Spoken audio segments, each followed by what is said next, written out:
Washington Commander family. What is up, guys, and welcome back to another amazing episode of the BnG podcast, episode 54. So if you're checking this out on YouTube, be sure to like, comment, and subscribe. We're loving the interactions. We're quickly getting closer to 300 followers, and we're loving the interactions and all the comments that you guys have been leaving and all the feedback and support that you guys have been showing. You guys have been showing a lot more love on YouTube, and I appreciate it. And if you're checking this out on any podcast platform, but specifically on Apple Podcasts or Spotify, please leave a rating and please leave a review. We're trying to finesse these algorithms so that the BnG podcast is the #1 content hub for everything Washington Commanders. So as soon as you hit that Washington Co, we want to be the first thing that pops up. And you guys leaving reviews and things like that help finesse those algorithms. So as I said before, thank you guys for tuning into another episode of the BnG podcast. To give you a timestamp as I do for every episode, today is Monday, May 9th, and it's about 8 o'clock p.m. So over the course of the weekend, the Washington Commanders actually wrapped up their rookie minicamp. So that's what today's episode is going to be mostly about. But we're going to be doing a rookie minicamp roundup. Excuse me, that was a tongue twister there. And then we'll also be giving you guys our list for the 3 most productive rookies that we think are going to produce in the 2022 season. Not necessarily the guys who are going to have the best careers, but these are the guys that we think are going to be instant contributors and guys that are going to be contributing in a big time way come September. And like we said, we don't think that these are going to be necessarily the best players. We don't think that these guys are going to necessarily have the best career paths, but these are who we think are set to really produce coming into this season. The theme for this draft was drafting a lot of older players as opposed to the 2021 draft where we drafted a lot of developmental guys. These are guys that are expected to contribute right away. If you look from round 1 all the way to round 7, these are guys that have been talked about and talked upon of guys that are expected to contribute immediately. So we're going to give you our list of our 3 most impactful rookies heading into the 2022 season. But just to give you some notes going over our rookie minicamp roundup, some notes to cover our rookie minicamp roundup, to cover our highly coveted first round draft pick, Jahan Dotson. There was actually a story that I loved. And I think that everybody touched bases on it now at this point. But there was actually a story that I loved about Jahan Dotson, actually ready to miss his graduation at the University of Penn State on Saturday to attend rookie minicamp. But then Coach Rivera actually told him, no, go. This is a once-in-a-lifetime opportunity. And as a college graduate as myself, this is something that I just found I was amazed at, as an educator, it shows that Coach Rivera values the education aspect of life. And it shows that, he knows what's important in life. You only get one time to graduate undergrad in college. As you know, you can graduate numerous times. But the undergrad, getting your bachelor's, that's something special. And that's, usually the first stepping stone in pursuing other degrees and things like that. So I love that from both sides. I love the fact that Jahan Dotson was absolutely willing to miss it, even though he may not have wanted to. And I love the fact that Coach Rivera persuaded him to go. That just falls in line with everything that we saw with Jahan over the course of the last week since we drafted him, of everything we've heard about. We heard about how great of a guy he is. We heard about how hard of a worker he is. We heard about how he helps around the campuses and things like that. I really enjoyed his interview with J.P. Finley when he got to talk about his mom having cancer and things like that. That was a very touching interview. So if you guys haven't checked out that interview, please be sure to do that because that was an amazing interview, and it was a really good job, really well done job by Mr. Finley.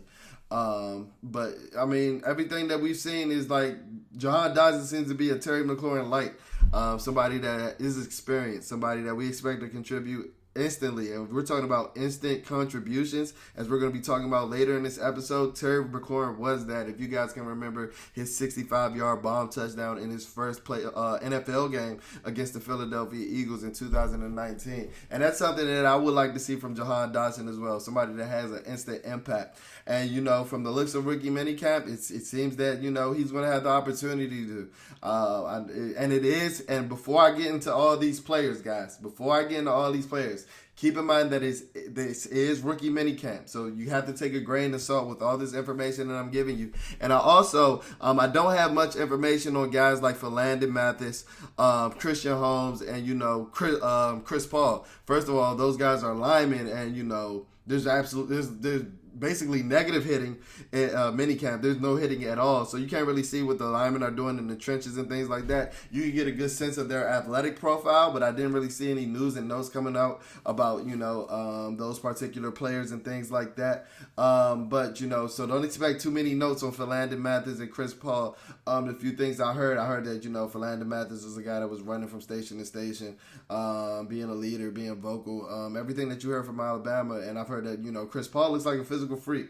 If you look at his raw athletic score numbers, I think he scored like a 9.42, which is amazing. That's comping all NFL tackles that have been drafted from a certain point, not just this draft class. So he has an elite athletic profile, especially for a guard, which he's projected to play in Washington. So those are the just few news and notes I have about those guys. But as far as the rookie minicamp roundup, Jahan Dotson, it was told that he was looking fast. He was looking quick off the line. A lot of people were talking about his catch radius and things like that. That's going to be a talking point all season, guys. Not just with Jahan Dotson. That seems to be the new hot word, catch radius. So we may have to start a drinking game come September. Take a shot every time you hear the word catch radius. You might be drunk by the second quarter, because that seems to be the new it word around the Washington Commander team. Last year was Buffalo nickel. In year one, it was positional flex and things like that. So catch radius. That seems to be the talk of the town amongst the Washington Commanders community. But Jahan Dotson seems to exude it for a guy that's not that big. This is a guy that's about 5'11", sub 180 pounds. So for a lot of people, for numerous people to be talking about his catch radius at this point, not just the Washington Beat reporters, you heard draft analysts talking about it and things like that. It has to be a real thing. It has to be a real thing, and it's a positive sight to see. I heard that his route running was crisp. This is something that we heard, this is something that we saw actually him put on display in the college game over at Penn State. This is a guy that is a crisp route runner. He was one of the best route runners in the NFL draft. As I mentioned before, he may not have been as refined as Chris Olave running the route tree, but he ran just as many, if not more, routes than anybody in the entire class, Chris Olave included. So I'm excited from what I've seen, from what I've heard and what I saw from the few highlights that I saw from the rookie minicamp out of Jahan Dotson. I expect him to be a pretty good contributor into this season, and it's now what's left is to see how he falls on our list of this instant contributor list. But going down the list, Mr. Brian Robinson Jr., our running back. Like I told you, this is our third round pick. We're not going to have too much information on defensive tackle Philander Mathis because there's not much to show as a defensive tackle in rookie minicamp. But the guy, Brian Robinson Jr., this guy was huge. And all the clips that I saw, this guy was big in every clip. I'm talking about far away angles, near angles. And it wasn't necessarily a thickness. This guy was just like tall. He's a big back. And he has similar measurables to Antonio Gibson. But he looks like he might put it on just a little bit better. As I've mentioned before, I haven't really heard it talked about amongst the Washington Commanders community. But Antonio Gibson is about a 6'2", 230-pound back. But I think that he's put on a lot of bad weight since he's entered the NFL, and he's lost a lot of his explosiveness as a result. If you guys can remember, when we were talking about drafting Antonio Gibson, and when we drafted Antonio Gibson, this was a guy that scored on like almost every 8 touches, so the explosiveness was there. Then he ran a 4.39 40 at the combine at over 220 pounds, so the explosiveness is there, but it seems like he doesn't have the same body type. And I understand it, changing positions and things like that, but he has lost some explosiveness. Like it's evident even in like his most explosive play as a Washington Commander, Washington Redskin, Washington football team member, his 73-yard touchdown against the Buffalo Bills. He even got ran down on that play. I mean, Tre'Davious White wasn't strong enough to actually bring him down and tackle him, so he ended up dead scoring on that play. But in his most explosive moment, he didn't necessarily show the 4.39 speed. And this is a guy that they've been talking about for the last 3 years, but specifically since we drafted Brian Robinson, trying to get the ball in space for Antonio Gibson. So I think a guy like Brian Robinson has the profile and the build to take those inside touches, take that workhorse type running back. Now, while I'm not expecting him to take the the initial share, the lion's share of the carries from Antonio Gibson initially.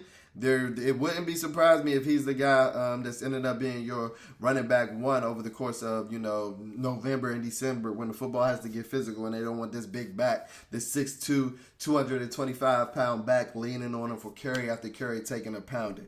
But one thing that I saw and one thing that I actually liked from rookie minicamp from multiple reporters, from John and Rick Snyder included, who are some of the most credible reporters in my eyes regarding the Washington Commanders, because they're always, reasonably optimistic, and they're always, skeptical when they need to be. And they don't have, the pom-poms and the cheerleaders on like some of the Washington Commander beat reporters. And that's not shade. It's just me bigging up John and Rick Snyder. But both of those guys said that, Brian Robinson Jr. showed good hands. And that was probably my favorite thing to come out of the entire weekend, because this is a guy that we weren't even necessarily chalking up to be a pass-catching back or to even catch passes. You don't have to be a pass-catching back per se to catch passes, but we didn't think this was something that he can do. And I heard a lot of the reasons that he failed, even though a lot of people talked about we were reaching for him, was the fact that, he didn't contribute much in the pass game. So the fact that multiple people saw that, he was contributing in the pass game, that's a positive and that's a plus, especially for a big bruiser back with the measurables that I listed before. If we can get him out in space with Antonio Gibson, these are guys with similar measurables. They can take a pounding on those second-level defenders, especially corners and safeties. I'm really excited about Brian Robinson Jr. I think I'm more excited about him than a lot of the other people in the Washington Commander community. Going to Cole Turner. This seems to be the talk of the rookie minicamp. Coach Ron Rivera talking about, Coach Scott Turner talking about, almost everybody talking this guy up. And I'm looking to see it, because I went back and I watched a little bit of Cole Turner tape after we drafted him. And while I'm not low on him per se, because what he does well, and he does exceptional, and that's breaking off at the catch point. He's a lean on you at the top of the route to create space type of guy. But for a move tight end, he is not quick at all. He is not quick at all. And these are some of the skepticisms that I had going into the weekend. But the rave reviews continue throughout the weekend. Again, those two reporters that I mentioned before, and John Keim and Rick Snyder, said that this guy, both of them said that this guy is going to contribute this season. I think John Keim went as far as saying that this guy is going to wow this season. And I think that Coach Rivera said something along the lines of the same thing. This is a 6'6" guy who, as a former basketball player, he doesn't necessarily show basketball-type movements to me. But what he does show is that rebounding capability, that boxing out capability. Like I said, I don't think that he's necessarily the most elite, agile, athletic, quick move tight end. But to contribute in the pass game, you don't necessarily need those things. You need to be elite at one thing. And the one thing that he's elite at is something that, a guy like Jason Witten, who I'm faster than right now, who I think I was faster than since I was about 10 years old. That's one thing and he's going to be a gold jacket guy. So I'm not shading Jason Witten by any means, but brother was slow as molasses. If we're being honest, my boy was slow as molasses. And Cole Turner gives me a lot of these same vibes. So I think he's a little more explosive than Jason Witten. I think that he's elite at breaking off at the catch point, leaning on guys, using his body, using his frame to box out. And I think that this is a reason why, we went and got a guy like Jahan Dotson, or we're not nervous with having a guy like Cam Sims being our only guy that's over like 6'3" over on the roster at the receiver position. Because if you look at our tight end room, guys, it's a bunch of monsters. You got 6'7" Logan Thomas. You got almost 6'7" Cole Turner. You got 6'5" John Bates. You got 6'7" Samis Reyes.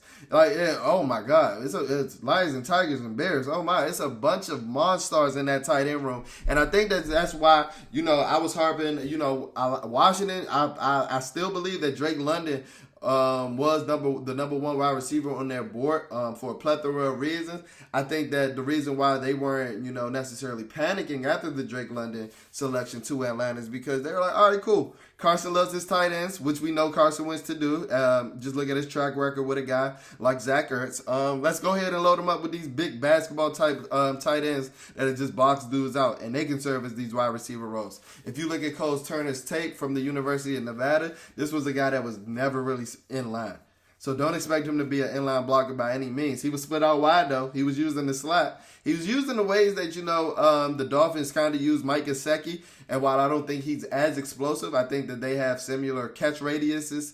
And I think that they have similar ball skills. So if we can get Mike Gesicki type production out of a guy like Cole Turner, that's an A-plus draft pick in the 5th round. Going on to Percy Butler. While, just like, his college film, there wasn't many highlights or there wasn't any much news coming out of regarding Percy Butler. I heard a lot of people talking about how good he was on special teams as a gunner, but that was expected. This is a guy that, they were talking about was the best special teamer in the draft, which we seem to love. That trend has seemed to follow us with Terry McLaurin. That trend has seemed to follow us with Troy Apke over different regimes. That trend has seemed to follow us with a guy like Khalil Hudson, for Christ's sakes. So we seem to love to draft the best special teamer in the draft, and I heard that, he was as advertised in the special teams drills, but like I said, it's rookie minicamp. The hitting is negative. So it's a guy like Percy Butler, who's as explosive, running a 4.3 like Percy Butler. I expect him to, show some speed, flying down as a gunner and things like that. But the thing that stuck out to me about Percy Butler is that in his interview with Julie Donaldson, Coach Rivera all but chalked up Percy Butler to be not necessarily the Buffalo nickel, but to play at least 53% of the snaps on defense. He kept alluding to, and they wasn't even necessarily talking about the safety position. They were talking about Percy Butler in particular. He kept alluding to how they use the 3 safety set 53% of the time, and he was talking Percy's going to play. Percy's going to play. So if you include those 53% of the snaps and include the 15 snaps that he'll play as a special teamer to start out, because Coach Ron Rivera in that interview that I just mentioned with Julie Donaldson almost said it as if he'll start out on special teams, but I don't know how long he's going to last there, because we're going to need him on defense as well. So I'm excited for a guy like Percy Butler. I was able to get my hand on a little bit of a couple more clips since our selection, and since I did our draft recap and things like that. And this guy's rangy, y'all. This guy's explosive. He does have a little bit of inconsistency as a tackle, and I think that's because he's such a heat-seeking missile. He doesn't necessarily break down at the tackling point and things like that, but that's something that can be coached up.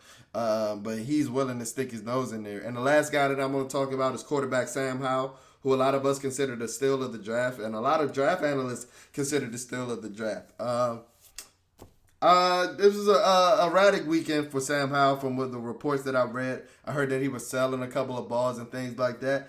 But just as you take the positive from rookie minicamp with a grain of salt, you have to take the negative.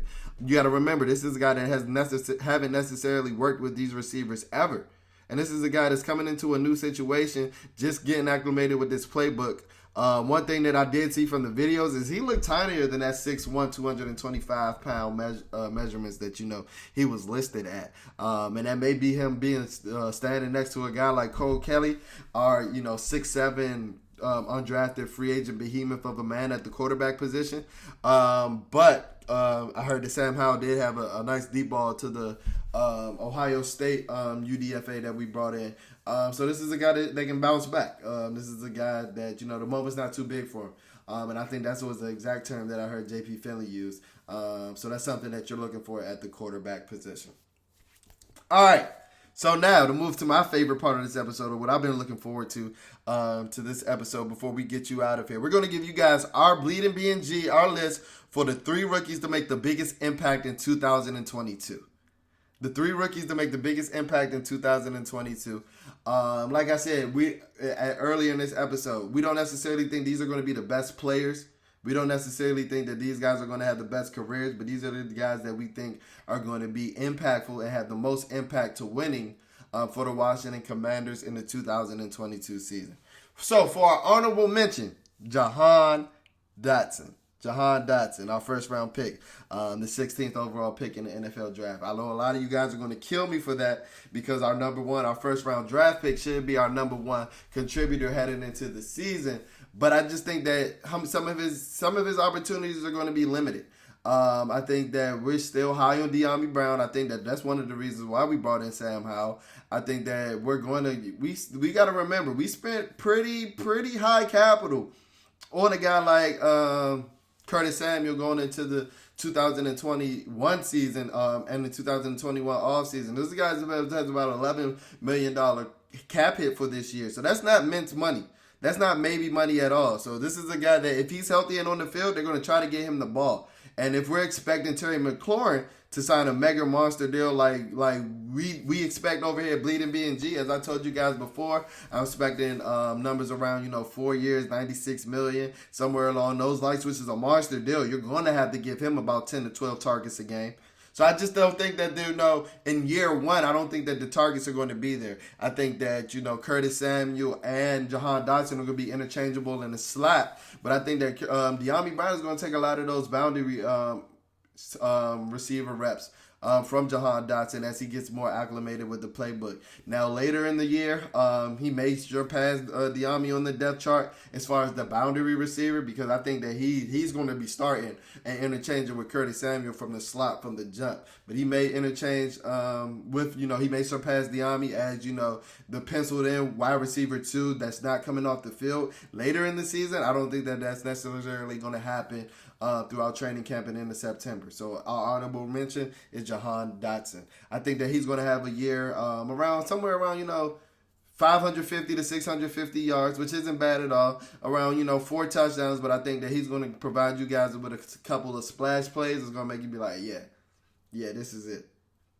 We found one. We found one.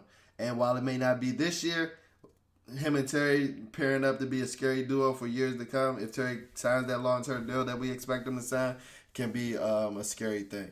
So, for number three on our list is defensive tackle, Phidarian Mathis. And I know a lot of you people are like, what? A defensive tackle? That's not sexy. That's not sexy at all. But let me tell you why I think that he's going to be the one of the biggest contributors, more instant contributors from this rookie cast. Jack Del Rio just mentioned it in his interview with Julie Donaldson. He said right now that Phidarian Mathis is right now our penciled in as our third defensive tackle. And here's a stat for you. Between Matt Ioannidis and Tim Settle, 2 of the defensive tackles that we lost throughout this offseason, we all have to replace 75% of the snaps. Matt Ioannidis played about 60% of the snaps last year. Tim Settle played around 15 to 17, depending on where you look. That's about, like I said, that's about 75% of the snaps if you combine them. And just for the simple fact of numbers, Phidarian Mathis is going to play. And if this is a guy that shows the same pass rush acumen that he showed his last year at Alabama, totaling 9 sacks, and he's able to push the pocket, this is a guy that I wouldn't be surprised if he's playing more sub packages than a guy like Deron Payne, who we're expecting to not be here next year. And just as a case, as I just mentioned with Jahan Dotson, while a lot of this stuff may not happen in September, I fully expect it to happen over the course of the year, especially if we're losing and things like that. And we want to get developmental guys in. So this is a guy that he's going to play right away. Everybody seems to be talking up his run stuffing abilities and things like that. And just for the simple fact of numbers and the fact that defensive linemen and linebackers, they rotate so often throughout an NFL game, he's going to play. And I think that he's going to produce because the talent is there. So at number 3, defensive tackle Phidarian Mathis from the University of Alabama. Number 2 is a guy that we just mentioned a couple of minutes ago. It's Percy Butler. Percy Butler. And that may shock a lot of you guys is because, like I said, there's not a lot of film out there on Percy Butler. There wasn't a lot of talk leading up into the draft. This wasn't a guy that was projected to be an undrafted free agent by any means, but there just wasn't a lot of film outside of, in the NFL draft circles, you being able to assess that and things like that. He didn't come from a big school, and his measurables aren't, eye-popping. This is just a regular Joe Smo who's explosive and shows, tremendous range. And this is a guy that played at the University of Louisiana, Brian Mitchell's old school. And I think that he's going to produce. Like they said, he's the best special teamer in the draft, so he's going to get on that field. We know he's going to get on the field instantly, whether he contributes on defense right away or not, just on the sheer fact of special teams. This is a guy that I think is going to knock a guy like Troy Apke off the roster. So for the simple fact that DBs play so much, DBs rotate so much, as I just mentioned with defensive linemen, he's going to play. And as I mentioned, Coach Rivera kept talking about the number 53% of snaps. And I think that this front office and this coaching regime have higher aspirations for a guy like Percy Butler than guys like than the people that make up the Washington Commander community that thought that we reached for a guy like that. This is a guy, I love everything about him. From the few interviews that I saw that he's had since, this is a guy of few words, and he seems to be about business. This is a guy that'll stick his nose in there, and like I said, that range, that 4.3 speed, he plays at it. Now, he may not have the best angle sometimes, but it's not like a case of Troy Apke, who also has a 4.3 speed but has horrible depth of perception and horrible eyes. Yeah, Troy Apke can get there really fast, but if you run into the wrong spot, well, what good does that do you? This isn't a Troy Apke situation at all. This is a guy that I think might end up being our most, impactful rookie in, 2022. This is a guy that I think can have, rookie Cam Curl-like impact for this defense in a plethora of positions, whether that be in the free safety position or playing the Buffalo nickel. And at number one, this may be controversial. I know there's a lot of people in the Washington Commanders fan that make up the Antonio Gibson hive, and they're not going to like this, but at number one, we have running back Brian Robinson from the University of Alabama. And the reason that we're going to put Brian Robinson number one is because I think there's potential and true potential that he can supersede Antonio Gibson for that RB1 role. If you listen to Coach Ron Rivera in that interview that I mentioned 1,000 times before in this episode with Julie Donaldson, he said that Brian Robinson Jr. was a need for that room. He feels that they need a more natural runner, a more bruiser back, and he wants a guy that does not fumble. And I think that that's going to be the edge up that he has on a guy like Antonio Gibson. I think that our philosophy going into this year with all these speedster receivers and things like that, and Carson, who I'm not the highest on, but can throw the ball over a country mile. He can throw the ball 70 yards down the field. I think that we're going to look to make it a track meet in the first half, throwing bombs over Baghdad, spreading everybody out, throwing deep shots to Diami, throwing deep shots to Terry, throwing deep shots to Curtis Samuel, deep shots to Jahan Dotson. And I think that in the second half, we're going to be looking to sit on leads and, waste clock, hoping that we're in the lead with that strategy that we have in the first half, the bombs over Baghdad type strategy. I think that we're going to be looking to sit on the lead and having a bruising back that can churn yards out, that can move the chains and things like that. And that's everything that Brian Robinson is. And this is a guy that he's already a better pass protector than Antonio Gibson. I'm telling you that now. And with the reports coming out of rookie minicamp that he's showing pretty good hands as well, I'm very excited for the prospects of what Brian Robinson Jr. can do for this season. I expect him to already be, heading in goal line touches and things like that. And we're really, if you listen to Scott Turner and Ron Rivera, they're almost talking as if they're going to be using Antonio Gibson more like a gadget-type player. And unless you're Deebo Samuel, gadget-type players don't necessarily touch the ball more than 8 to 10 times a game.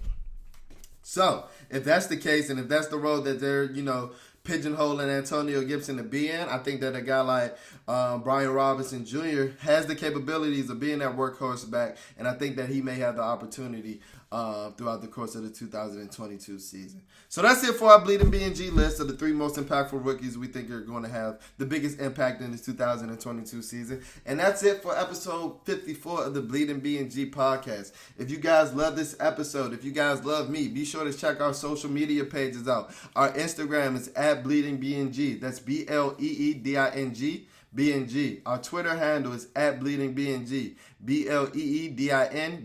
So there's only one G in our Twitter handle. Be sure to check us out over there. On Instagram, we're posting daily posts, daily comments, daily conversations and things like that. And on Twitter, we love chit-chatting with our Washington Commander community. We love when our tweets go viral. We love talking about, this week we just had a viral tweet. We just chopped it up with DJ Swearinger, trying to get him on the podcast as we speak. But we love Washington Commander football, and we love talking to you guys. As I mentioned earlier in the podcast, if you're checking this out on YouTube, be sure to comment, like, and subscribe. We're getting closer and closer to 300, and I'm trying to get there before training camp so we can be litty. I can do a giveaway for the 300 followers, and we can be lit going into training camp because football season is right around the corner, y'all. It's getting warmer. It's May. The sun is staying up longer, and I'm so excited. The Washington Commanders are almost ready to take field. News and notes. So this week, the NFL schedule is actually going to be released this Thursday. So our next episode will probably be a record prediction. A record prediction based off how the schedule is going to go. So I'm excited about the news. I can't wait to look for the news, and be sure to look for a new episode of the Bleeding BnG podcast over the schedule reveal. So be sure to check us out, pushing that out as soon as possible. So thank you guys for the support. I love you guys. I'll be checking in on